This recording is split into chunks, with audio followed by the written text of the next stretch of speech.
Sir की बात एक बात और मज़ेदार है कि एक ऐसे जो राइटर हैं, एक शिक्षक हैं, जिनकी पहली पुस्तक आती है अंग्रेजी में, उसके बाद भोजपुरी में और तीसरी किताब जो आती है वो हिंदी में आती है सर। और पटना विश्वविद्यालय के छात्र छात्रा पहले से ही मेधावी रहे हैं। मेरा यही कहना है कि खास करके जो जनसंचार विभाग में मैं पढ़ाता हूं, तो जो जनसंचार के छात्र छात्रा हैं, आप लोग कम से कम सिनेमा को आप लोग गंभीरता से लीजिए।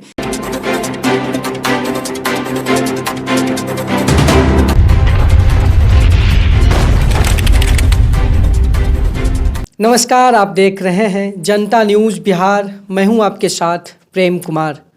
हमारे साथ मौजूद हैं पटना विश्वविद्यालय के पत्रकारिता के शिक्षक और पाटलिपुत्र सिने सोसाइटी के संयोजक प्रशांत रंजन।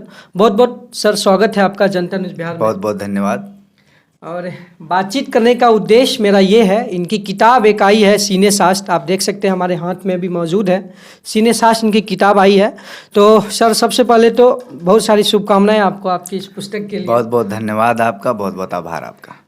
पहला प्रश्न ये रहेगा, कुछ इस पुस्तक के बारे में आप बताइए।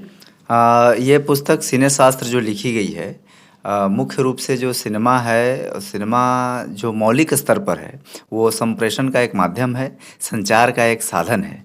और इसमें एक हमें बोनस मिलता है कि मनोरंजन भी होता है।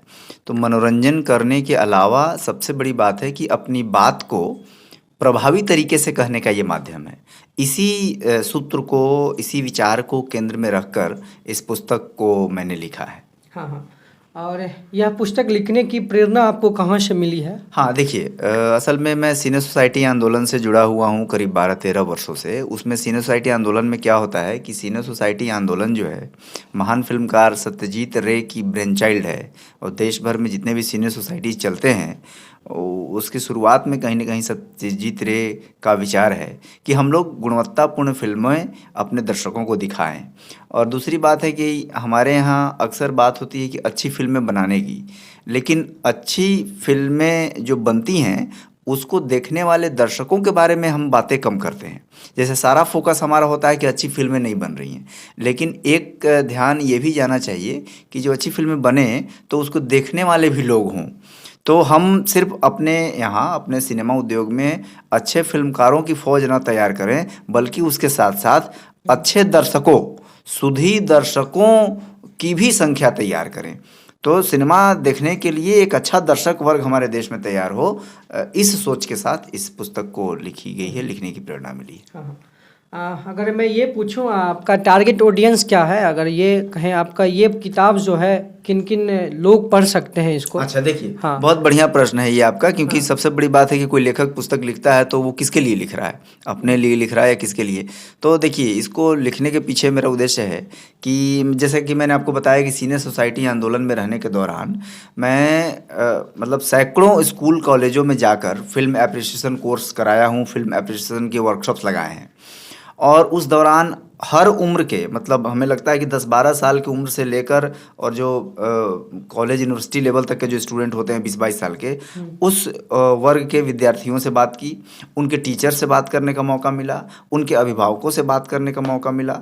तो उसमें एक बात क्या खटकती थी कि अधिकतर लोगों में फिल्म को बस माना जाता है कि ये मनोरंजन का साधन है, और हमारे यहाँ जो एक समाज है मध्यम वर्ग का, उसमें सिनेमा को आज भी अच्छा नहीं माना जाता है। तो कई अभिभावकों से पता चला, बल्कि कई शिक्षकों से पता चला, स्कूल और कॉलेज के या कोचिंग के शिक्षकों भी, सिनेमा को लेकर कोई बहुत सकारात्मक दृष्टि उनकी नहीं थी। नाक भौं सिकोड़ के कि सिनेमा देखने से लोग बिगड़ जाते हैं। तब हमें लगा कि तो बड़ा गड़बड़ हो रहा है। मतलब 2-4 घटिया फिल्में अगर आ रही हैं, सिर्फ उसकी वजह से हम पूरी सिनेमा विधा को खराब मान लें, यह तर्कसंगत और न्यायोचित नहीं है।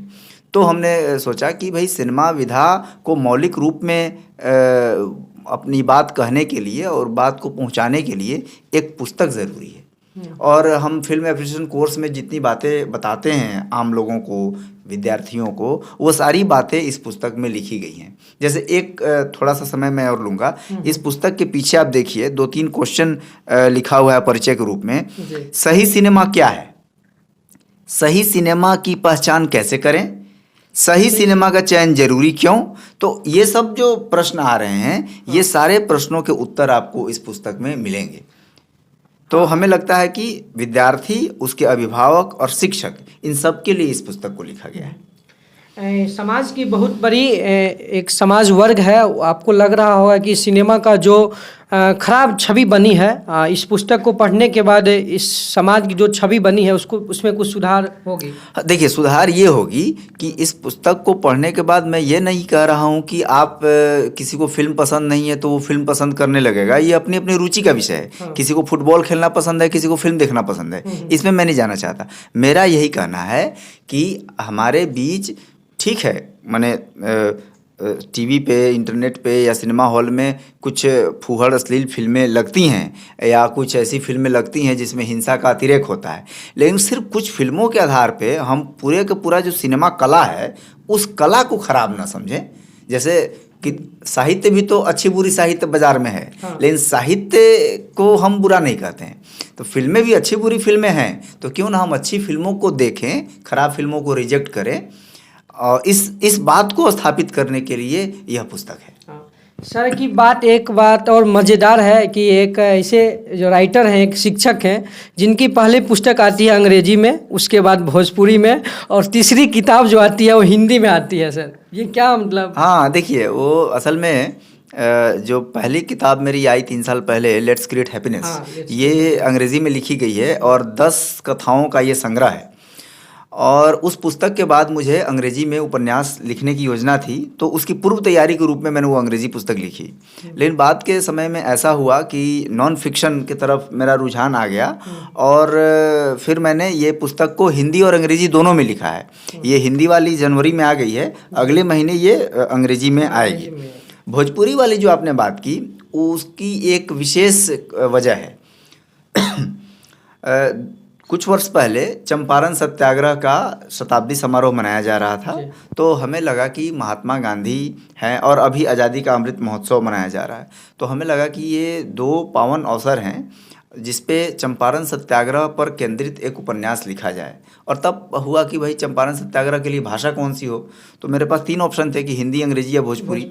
भोजपुरी इसलिए चुना क्योंकि वो कनेक्ट करता है उस जगह को। जैसे ही आप भोजपुरी में उस किताब को देखेंगे तो आपको खट से आप चंपारण वाले हिस्से पर कनेक्ट कर पाएंगे। तो थोड़ा सा मजबूत संपर्क बनाने की दृष्टि से मैंने उसको भोजपुरी में लिखा। हालांकि इस साल उसका हिंदी अनुवाद भी आ रहा है, तो जो गैर भोजपुरी भाषी हैं वो भी उस उपन्यास को पढ़ सकते हैं। हाँ सर, और ये भी पूछना चाहेंगे सर, ये किताब अगर कोई स्टूडेंट पढ़ना चाहे तो कहाँ से खरीदे, ऑनलाइन, ऑफलाइन? हाँ देखिए, इस पुस्तक को जो प्रकाशक हैं इसके स्वत्व प्रकाशन, पटना से ही इसका प्रकाशन हुआ है।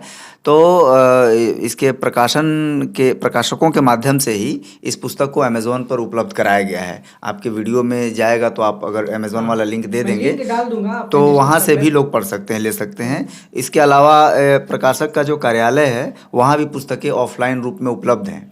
एक और बात मैं कहना चाहूँगा कि देखिए, अगर मार्केट के हिसाब से सोचा जाए तो इस पुस्तक की कीमत 150 रुपये होनी चाहिए कम से कम, लेकिन इसको अमेज़ॉन पर प्रकाशक की सहमति से और मेरी बात होने के बाद प्रकाशकों ने इसको मात्र 99 रुपया में उपलब्ध कराया है, और ऑफलाइन में भी इसको वही 99 या 100 रुपया में उपलब्ध कराया जा रहा है। इतनी सस्ती पुस्तक क्यों? तो जाहिर सी बात है कि इतनी सस्ती बेचने पर लाभ नहीं होगा, प्रकाशक को लाभ नहीं होगा, लेखक को तो होना नहीं है।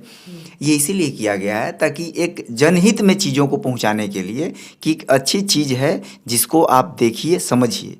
एक अंतिम बात मैं आपसे कहना चाहता हूँ, पुस्तक की कीमत कम रखने के पीछे एक और कारण है।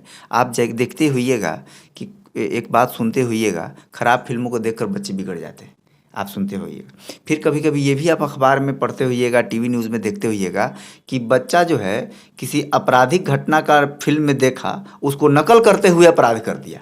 ये आप देखते होंगे। तो ये बहुत ही गंभीर मामला है आपके घर के बच्चे के लिए, हमारे घर के बच्चे के लिए। हम हिंसात्मक चीज़ों से बच्चों को दूर करें, हिंसात्मक कंटेंट से दूर करें, इसकी अपील यह पुस्तक करती है। और यही कारण है कि मेरी इच्छा है कि इसमें हमें या लाभ हो या ना हो, मौद्रिक लाभ ना हो, सबसे बड़ा लाभ मेरा यही होगा कि हमारी अगली पीढ़ी, हमारे बच्चे हिंसात्मक कंटेंट से दूर रहेंगे। यही इस पुस्तक की सफलता होगी मेरे लिए। हाँ, और बिल्कुल स्वाभाविक सी बात है, आज के समय में 99 रुपीज़ कुछ ज़्यादा है नहीं, आप लोग आसानी से इसको परचेज कर सकते हैं और मैं इस लिंक का डिस्क्रिप्शन में डाल दूंगा। और अंत में ये पूछना चाहूँगा सर, पटना विश्वविद्यालय के छात्रों से क्या अनुरोध करना चाहेंगे, और क्योंकि सिनेमा आप पढ़ाते भी हैं। हाँ, मैं फिल्म अध्ययन का जो है उसमें मुझे पढ़ाने का अवसर मिलता है और पटना विश्वविद्यालय के छात्र छात्रा पहले से ही मेधावी रहे हैं। मेरा यही कहना है कि खास करके जो जनसंचार विभाग में मैं पढ़ाता हूँ, तो जो जनसंचार के छात्र छात्रा हैं, आप लोग कम से कम सिनेमा को आप लोग गंभीरता से लीजिए और उसको बस हंसी मजाक में न टालिए। और मेरी इच्छा है कि पटना विश्वविद्यालय में जो जनसंचार के छात्र हैं वो आगे निकल के बड़े फिल्म समीक्षक, फिल्म लेखक, फिल्मकार या अभिनेता अभिनेत्री बने, है ना, फिल्म अध्येता बने।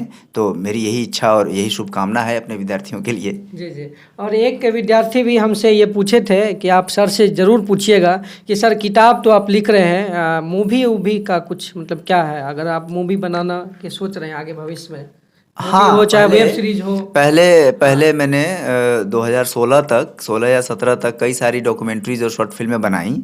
लेकिन अध्यापन में आने के बाद क्या है कि अध्यापक को बहुत पढ़ना पड़ता है, तो पढ़ने का जो सिलसिला है उसके चलते फिल्म बनाना एक फुल टाइम टास्क है, वो आपका पूरा समय ले लेता है। तो एक तो समय की कमी है, लेकिन मेरी कोशिश ये है कि अगर कोई अच्छी कहानी आए तो उस पर मैं शॉर्ट फिल्म, फीचर फिल्म बनाऊंगा, या कोई ऐसा मुद्दा आए तो उस पर मैं डॉक्यूमेंट्री बनाना चाहूँगा। एक चीज़ और मैं आपको बता दूं, खुशी की बात मेरे लिए ये है कि अब जो हमारे स्टूडेंट्स हैं वो हम शॉर्ट फिल्में और डॉक्यूमेंट्रीज अच्छी बना रहे हैं और मुझसे अच्छी फिल्में बना रहे हैं। तो यही मेरी सफलता है कि मैं जैसा फिल्मकार हूँ उससे बेहतर फिल्मकार हमारे स्टूडेंट बने, और हमें क्या चाहिए। सबसे बड़ी खुशी की बात ये रही मेरे लिए। सर, आपको एक टॉपिक दिया जाए, पटना में आपको व्यवस्था किया जाए कि नहीं आप फिल्म बनाइए, शॉर्ट फिल्म बनाइए, आप किस टॉपिक पे बनाना चाहिए? बहुत सारे टॉपिक हैं शॉर्ट फिल्म या डॉक्यूमेंट्री बनाने के लिए। अगर इस पे बनाते हैं ज़्यादा इफेक्टिव होगा, पटना के स्टूडेंट देखेंगे, बाहर के लोग देखेंगे। देखिए, पटना शहर को अगर आप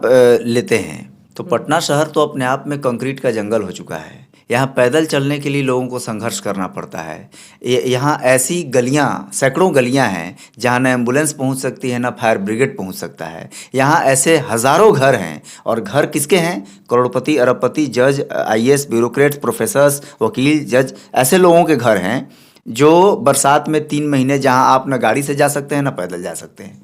तो अब इतनी बड़ी समस्या है और हम लोग समस्याओं के ढेर पर पटनावासी हैं, तो आपको नहीं लगता कि एक बहुत बड़ा मुद्दा है फिल्म या डॉक्यूमेंट्री बनाने के लिए?